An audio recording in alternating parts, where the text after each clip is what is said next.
Ha ritirato il pettorale? Certo, Sì. 4 pettorali per tutta la famiglia. Contento di tornare? Sì, Che aspettative hai? Che obiettivo hai?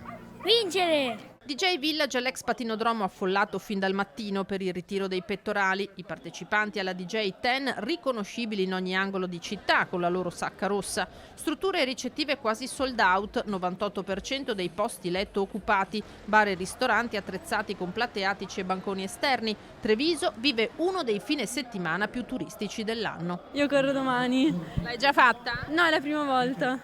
Hai delle aspettative alte?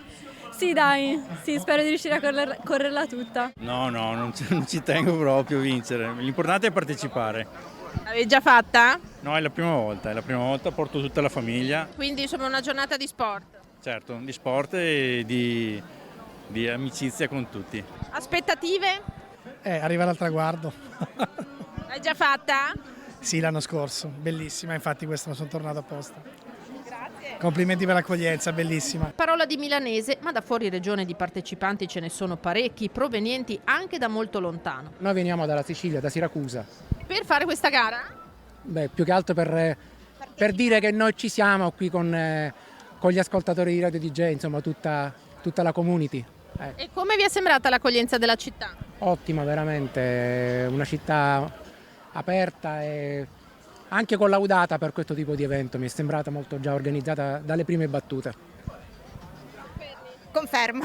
Attenzione ai divieti di sosta, molti dei quali scattati già da oggi: Viale Nino Bixio, Viale Vittorio Veneto, Riviera Garibaldi, Borgo Mazzini, Piazza Matteotti e l'area tra Calmaggiore e Corso del Popolo. Blindato fino alle 12 di domani il percorso di gara, sia per la sosta che per la circolazione. Varchi di accesso al centro storico chiusi dalle 7 del mattino fino a cessate esigenze. Il tema più delicato, quello dei parcheggi. Ogni evento porta con sé anche dei disagi. In questo caso abbiamo sacrificato il patinodromo, che è solitamente utilizzato da coloro che vengono in città per lavorare. Lo terremo chiuso qualche giorno.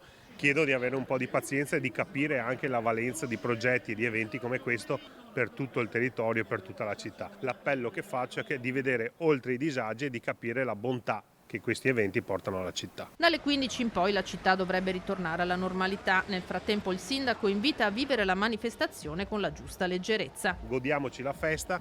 Allora chi deve correre a piedi li aspettiamo domani mattina in Viale Vittorio Veneto con le scarpe della ginnastica, ma anche a chi non piace correre lo invito a partecipare alla festa che comincia oggi pomeriggio e finirà domani sera.